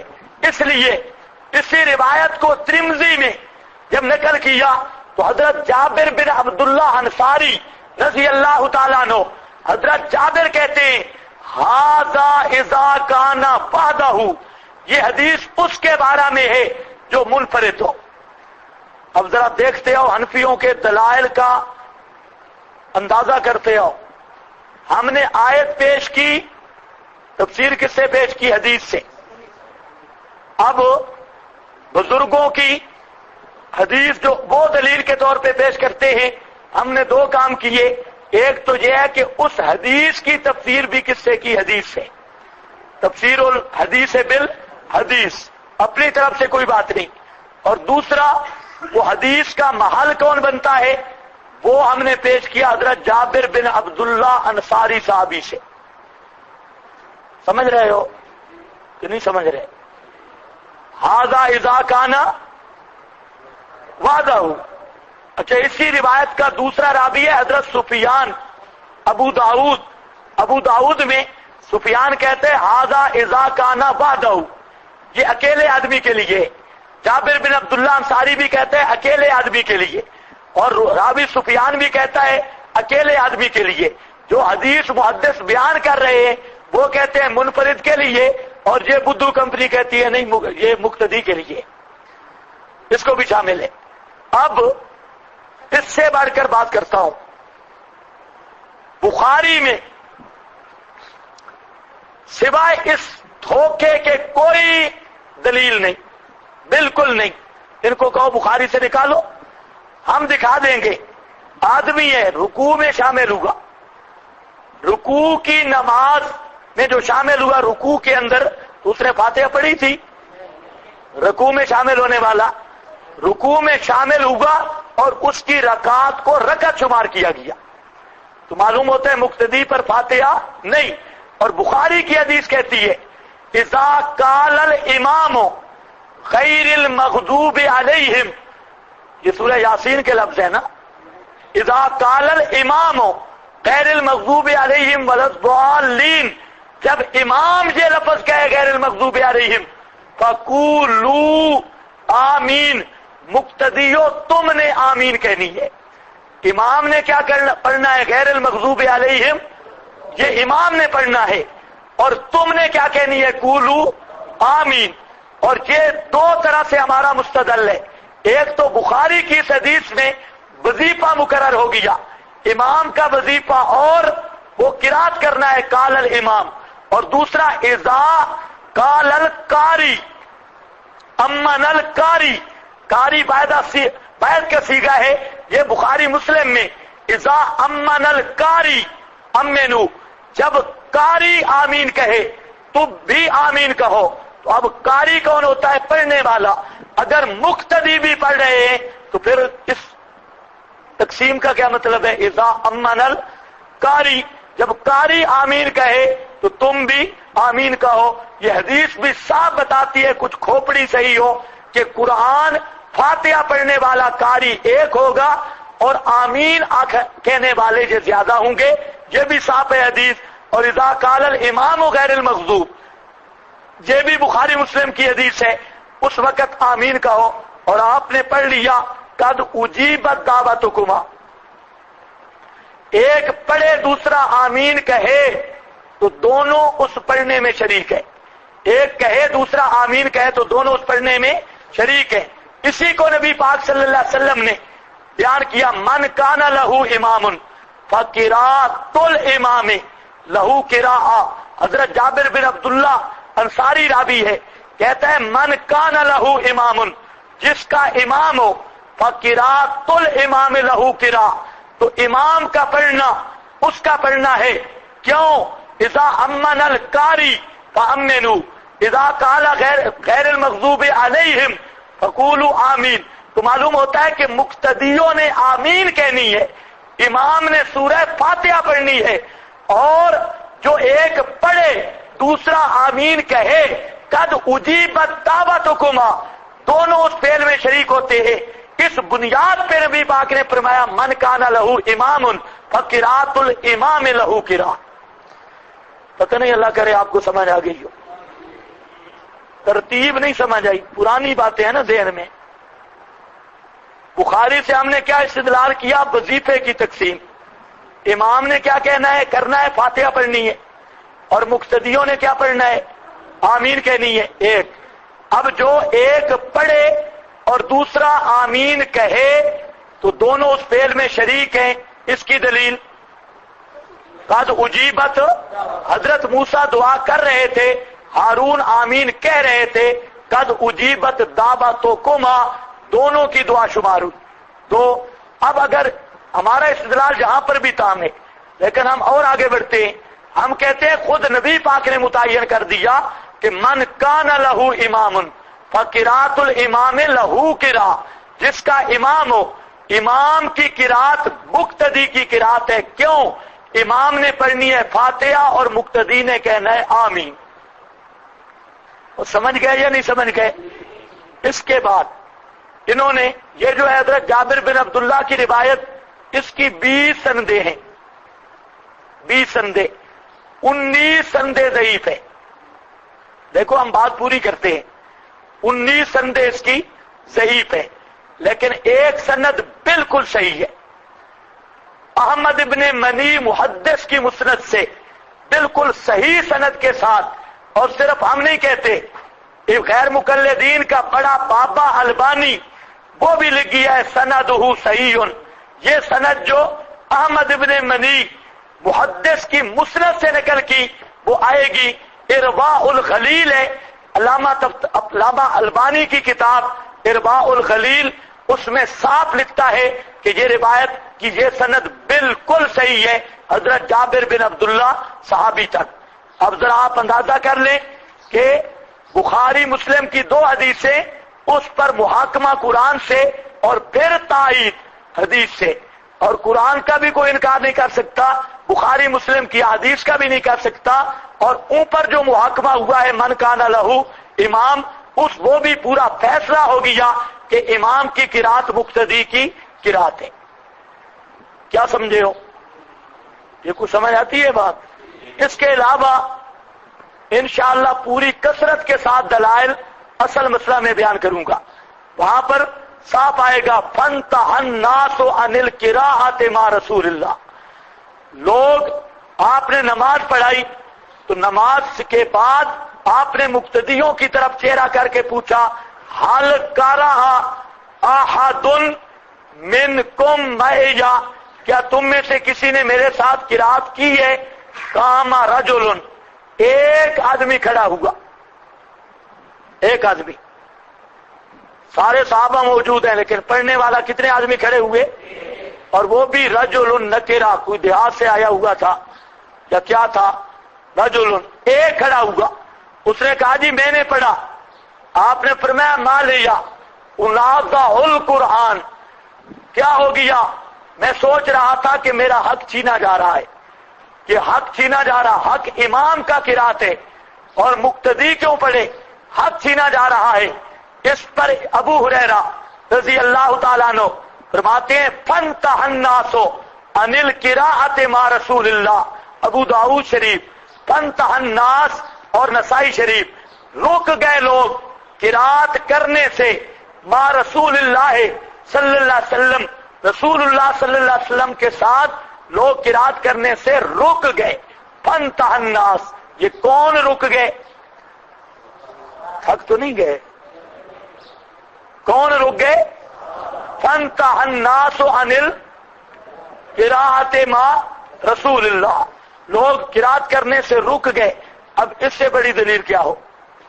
اچھا مسلم شریف میں حضرت زید بن ثابت وہ کہتا ہے لا قراءۃ مع الامام فی شیء، لا قراءۃ مع الامام فی شیء، ان کو کہو لا قراءۃ، یہ وہی لا ہے نفی جنس کا، بالکل کوئی قرات نہیں، نہ فاتحہ نہ غیر فاتحہ.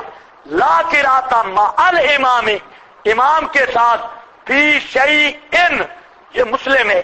فرماتے ہیں کہ امام کے ساتھ کوئی قرات نہیں. موطا مالک میں حضرت عبداللہ ابن عمر یہ بڑی روایتیں پیش کرتے ہیں رفع الیدین پر، تو ہم کہتے ہیں غیر مقلدین کی بھی عجیب حالت ہے. رفع یدین ثابت کرنا ہو تو حضرت عبداللہ ابن عمر کی روایت، لیکن ابن عمر وہ آدمی ہے جو امام کے پیچھے پڑھنے کا قائل ہی نہیں. ابن عمر کی تو ان کے نزدیک نماز ہی کوئی نہیں.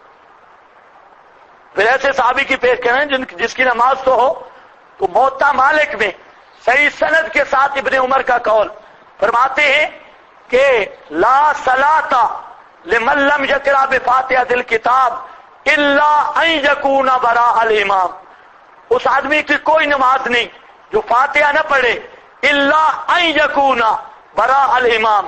ہاں ایک صورت ہے کہ ان یکون وراء الامام، کہ وہ امام کے پیچھے ہو، پھر فاتحہ پڑھنے کی ضرورت نہیں ہے.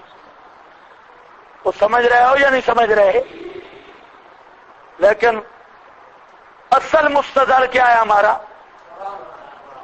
اصل مستدل کیا ہے؟ اس کو نہیں بھولنا. اصل مستدل قرآن ہے. باقی جتنی چیزیں میں پیش کر رہا ہوں صرف اس آیت کے مفہوم کو واضح کرنے کے لیے تائید ہے. اور جتنی باتیں میں آپ کے سامنے پیش کر رہا ہوں ایک بات بھی ابو حنیفہ کی نہیں کر رہا. کہتے ابو حنیفہ کو مانتے ہیں، قرآن حدیث کو نہیں مانتے. کوئی پیش کیا ہے کالا ابو حنیفہ؟ امام صاحب کی کوئی بات نہیں کی، امام محمد امام ابو یوسف کی نہیں کی، کسی بزرگ کی نہیں کی. بات صاف قرآن کی اور حدیث کی. اور میں کہتا ہوں تم منصف بن جاؤ. یہ نہیں ہے کہ آپ کوئی طرفداری کریں، جج بن جاؤ. ہمارے ان دلائل کو بھی دیکھو، اس ترتیب کو بھی، اور ان کو بھی کہو کہ تم بھی اپنے دلائل لاؤ اور اسی ترتیب پہ ہو. قرآن حدیث کو اکٹھا کر کے بیان کرنا ہے اور ساتھ اپنی رائے نہیں. میں نے مفسرین کے حوالے بھی آپ کے سامنے پیش کر دیے کہ انہوں نے بھی یہی سمجھا. اور اگر اس طرح آپ صرف 10 منٹ کے لیے بھی ان کا موازنہ کرو گے تو انشاءاللہ آپ کو پتہ چل جائے گا کہ قرآن کو سمجھا ہی امام ابو حنیفہ نے. تو سمجھ آئیے کہ نہیں؟ اب حنفی اندھے مقلد ہیں یا آنکھوں والے؟ اندھے مقلد نہیں، اس کو کہے اندھیا اندھا تو ہے. ہر سر ننگے امام کا مقلد. ہم ایسے امام کو نہیں مانتے، ہم اس امام کے پیچھے چلے ہیں جس امام کا امام قرآن ہے. ہاں، جس کا مستدل قرآن ہے. اور بینا کے پیچھے چلنے والا بچ جاتا ہے، نابینا کے پیچھے چلنے والا وہ رگڑا جاتا ہے. بخاری سے چھٹی اب وہ مسلم میں بھی کوئی نہیں. مقتدی فاتحہ نہ پڑھے تو کوئی نماز کوئی نہیں مسلم میں. ایک قول پیش کرتے ہیں حضرت ابو ہریرہ کا، لوگوں کو دھوکہ دینے کے لیے قول حضرت ابو ہریرہ کا بنتا وہ بھی کوئی نہیں. اور قول کیا پیش کرتے ہیں؟ قول یہ پیش کیا جاتا ہے کہ شاگرد نے پوچھا کہ اگر میں امام کے پیچھے ہوں پھر، تو ابو ہریرہ نے کہا اقرا بہا فی نفسے کا، اقرا بہا فی نفسے کا. اس کا معنی کرتے ہولی ہولی پڑھا کر، اقرا بہا فی نفسے کا، ایستا ایستا پڑھ لیا کر. ہم کہتے ہیں پہلی بات تو چل رہی ہے حدیث میں. قول ابو ہریرہ یہ حدیث ہے یا صحابی کا قول ہے؟ اور غیر مقلد کے نزدیک صحابی کا قول حجت نیست. صدیق حسن خان، وحید الزمان، بلکہ یہ سارے بزرگ یہ سارے کہتے ہیں کہ قول صحابی حجت نیست. صحابی کا قول حجت ہی نہیں. پیش کرنا ذرا حدیث پیش کر. تو کہ کالا ابو ہریرہ، اس کا مطلب ہے ابو ہریرہ کو رسول مان لیا ہے. کالا ابو ہریرہ جو آ رہا ہے، تم تو کہتے ہو اطیع اللہ و اطیع الرسول. اذان ہے تو عثمان کی نہیں مانتا، تراویح عمر کی نہیں مانتا، سارے صحابہ کی نہیں مانتا. اور طلاقوں کا مسئلہ ہے تو رافضیوں کی طرف بھاگ جاتا ہے صحابہ سے بھاگ کر. اور جب اب فنسا ہے تو اب کالا ابو ہریرہ، اس کو بچوا اب کالا ابو ہریرہ نہیں چلے گا، اب پیش کرنا کالا رسول اللہ. کچھ سمجھ آئیے بات؟ یا آل حدیث کہلوانا چھوڑ دے، یا پیش کر کالا رسول اللہ. اب کالا رسول اللہ نہیں آئے گا، اب آئے گا کالا ابو ہریرہ. یہ حدیث ہے صحیح؟ اور بزرگوں یہ حدیث مرفوع نہیں. جب حدیث نہیں تو آل حدیث کو حق کیا اس کو پیش کرنے کا سوا دھوکے کے. اچھا پھر ہم دیکھتے ہیں جی چلو ہم مانتے ہیں صحابہ کو، کالا ابو ہریرہ. ہم کہتے ہیں بالکل ٹھیک، یہ ابو ہریرہ نبی کا فرمان ذکر کر رہا ہے نسائی میں، اذا قرأ الامام فانصتوا، صحیح سند کے ساتھ. اب اقرا کا ایسا معنی کرنا ہے جو اس کے خلاف نہ ہو، جو مرفوع حدیث ہے. صحابی حدیث کے خلاف نہیں کرتا، اس لیے اقرا کے 3 معنی ہیں. فی نفسے کا تین معنی قرات فی نفس کے. ایک تو غیر مقلد بیچارے پہلے سال ہی مشکات سے شروع کرتے ہیں. اگر یہ نامیر پڑھے ہوتے، ہدایت الناب پڑھے ہوتے تو ایسی غلطیاں نہ کرتے. ہدایت الناب میں ہے کہ اسم کلمۃ تدل علی ما ننفی نفسہا. کو سمجھ آئی یہ بات؟ اسم ایسا کلمہ ہے جو دلالت کرتا ہے تنہا اپنے معنی پر. تدل علی مانن فی نفسہا کا کیا معنی؟ تنہا اپنے معنی پر دلالت کرتا ہے.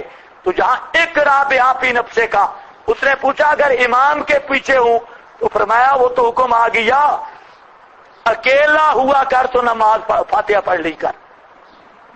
اقرا بہا فی نفسہ کا معنی کیا؟ جب تنہا ہوا کر.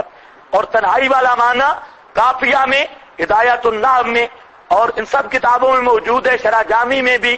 وہاں پر تو بات بھی حاصل محصول کی غیر مقلد سے حل کروانی چاہیے. ہاں شرح جامی والے نے بات چھیڑی ہے تدل علی مانن فی نفسہ ہی فی نفسہا. یہاں پر جو حاصل محصول کی بات ہے غیر مقلد جائے پکڑا اس کو کہو بچوں پہلے یہ حل کر. ہاں جس کو یہ نہیں پتا ہوتا مبتدا مجرور ہوتا ہے یا منصوب یا مرفوع تو حاصل محصول کی بات کرے گا. تو اب ایک معنی جی. دوسرا معنی حدیث میں بھی آ گیا اذا ذکرنی عبدی فی نفسہ ذکرتہ فی نفسی. بخاری جب آدمی اکیلا مجھے یاد کرتا ہے میں بھی اکیلا اس کو یاد کرتا ہوں. فاذا ذکرنی فی ملئ، جب آدمی مجھے جماعت میں یاد کرتا ہے ذکرتہ فی ملئ خیر منہ، تو میں بھی اس کو اس سے بہتر جماعت میں یاد کرتا ہوں. تو اب دیکھ لیں اللہ کے نبی صلی اللہ علیہ وسلم فرماتے ہیں کہ فی نفسہ ہی کا معنی کیا ہے؟ اکیلا ہونا. ذکرنی عبدی فی نفسہ ہی یعنی تنہا. یہ تنہائی والا معنی بخاری میں بھی آ گیا، ہدایت الناب میں بھی آ گیا، کافیہ میں بھی آ گیا. اور دوسرا معنی قرات فی نفس کا معنی ہے دل میں سوچنا.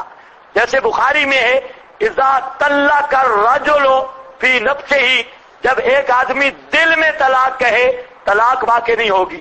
اب کیا مطلب ہے؟ زبان سے ادا کرے تو نہیں ہوگی اور نہیں صرف سوچا. دل میں اگر طلاق کی سوچ آئی ہے تو طلاق واقع نہیں ہوتی. فی نفسہ ہی کا ایک معنی یہ بھی بخاری میں ہے دل کے اندر سوچنا.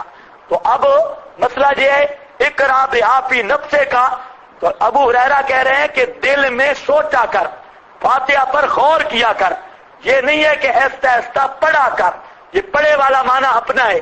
اور اقرا بہا فی نفسہ کا، کبھی آپ نے اخبار پڑھی ہے؟ اور بولو یہ کیا ہے؟ بولو. اس میں آواز آتی ہے نا. اچھا مطالعہ جب کرتے ہو تو اس وقت ایسا وہ ہے قرات فی النفس اور اس کا ثبوت ہے بخاری وغیرہ سے بھی. تو اقرا بہا فی نفسہ کا دوسرا معنی. اور تیسرا معنی اقرا بہا فی نفسہ کا غیر مقلدوں والا لے لیتے ہیں، ہولی ہولی پڑھے کر، ایستا ایستا پڑھا کر. ہم کہتے ہیں یہ ایستا ایستا پڑھنا کیونکہ ابو ہریرہ خود راوی اور کہتے ہیں اللہ کے رسول نے فرمایا ان سے تو، اس انصاف کے خلاف ہونے کی وجہ سے ابو ہریرہ کے قول کا یہ معنی بن ہی نہیں سکتا. سمجھ گئے؟ مسلم سے بھی چھٹی. اب اتنے دلائل تھے، شور اتنا ڈالیں گے لوگ سمجھے گے مارے ہمارے یہ تو ساری بخاری مسلم ان کی اپنی ہے اور حنفیوں کی تو دلیل ہی کوئی نہیں. اب بخاری بھی گئی مسلم بھی گئی. اب نیچے آ گئے ابو داؤد. ابو داؤد میں بڑا اچھلیں گے. او جی حضرت عبادہ بن صامت کہتے ہیں کہ نماز نہیں ہوتی لا صلاۃ الا لمن لا صلاۃ لمن لم یقرأ بفاتحۃ الکتاب. آگے حضرت عبادہ کہتے ہیں کہ خلف الامام کی قید بھی موجود ہے. اور اب بھاگیں گے ماسٹری پارٹی کی طرح بیکی کی طرف. وہ بیکی میں بھی ہے خلف الامام کی قید، ابو داؤد میں بھی ہے. ہم کہتے ہیں ذرا راوی پٹو. راوی کون ہے؟ محمد بن اسحاق. راوی کون ہے؟ محمد بن. اب تمہیں ملا نا دادا جی محمد بن اسحاق. اور محمد بن اسحاق وہ راوی ہے جو شاگردوں کو بتا رہا تھا، پڑھا رہا تھا، نیند آ گئی، سو گیا. اب اٹھا تو کہتے ہیں ابھی ابھی میں نے خواب دیکھا کہ پولیس آئی اور ایک گدھے کو پکڑ کے لے گئی مسجد سے. مسجد کے اندر بیٹھا تھا, ابھی خواب ختم ہوا, پولیس آئی اور محمد بن اسحاق کو لے گئی. خواب کی تعبیر پوری ہو گئی, محمد بن اسحاق کو لے گئی. تو یہ ایسا شیطان تھا. اور امام مالک کہتے ہیں کعبۃ اللہ کا غلاف پکڑ کے میں کہتا ہوں اشہد انہ دجال من الدجاجلہ, یہ دجالوں میں سے ایک دجال تھا. اب پتہ چلا اہل حدیث کے دو اصول, خواہش نفس اور پیروی دجال. اب دو اصول سمجھ آئیں. اب گیا تھا دجال کے پاس, بخاری مسلم چھوڑ کے دجال. تو یہ چند باتیں میں نے تبصرہ کر دیا, یہ انشاءاللہ مسئلہ آئے گا تو پتہ چلے گا فاتحہ خلف الامام کا. تو ہماری گفتگو ان کے ساتھ ہے. اور یہ غیر مقلد میں ایسے نہیں کہتا, کئی لوگ کہتے ہیں یہ شاید ویسے مولویوں والی بات کرتا ہے کہ ان کے پاس کوئی دلائل نہیں, ان کے پاس بڑے دلائل ہیں. خدا کی قسم ان کے پاس سوا فراڈ, دھوکہ بازی, امیزش, جھوٹ, مبالغہ, غلو کے کوئی دلیل نہیں, بالکل خالی از دلائل ہے. دلیل نام کی کوئی چیز نہیں. آپ کسی چیز کو دیکھ لیں, ان کو کہہ دو ایک نص پیش کر کہ مقتدی امام کے پیچھے فاتحہ نہ پڑھے, مقتدی کی نماز نہیں, ذرا لے آنا ہم بھی دیکھیں اس کو, پیش کر. لیکن اہل حدیث رہ کے پیش کر. تو اب کیا علامہ کستلانی نے لکھا, بچوا نہیں مانتا تو امام ابو حنیفہ کی نہیں مانتا, اب آ گیا کستلانی. کبھی کہے گا ملا جیون نے لکھا, ہم نہیں مقلد ملا جیون کے. جہاں پر تو ہم امام صاحب کی بھی بات پیش نہیں کر رہے, جہاں پر بات پیش کر رہے ہیں قرآن کی اور بات پیش کر رہے ہیں سنت کی, اور پھر اس کے مد مقابل تقابل بھی کر لے کہ قرآن و سنت کو ماننے والا کون ہے اور شٹلیات اور اپنی خواہش نفس کا پیروکار کون ہے, اس کا بھی خود تقابل کر لے. اذا قرئ القرآن فاستمعوا له وانصتوا لعلکم ترحمون. باقی اس پر جو اشکال اور جواب ہے یہ انشاءاللہ میں اپنے مقام پہ عرض کروں گا. اشکال بنتا کوئی نہیں, اگر یہ طریقہ آپ کو آ گیا قرآن و حدیث کو کٹھا چلائیں تو اس پر کوئی اشکال ہے ہی نہیں, سب کے جواب آ چکے ہیں.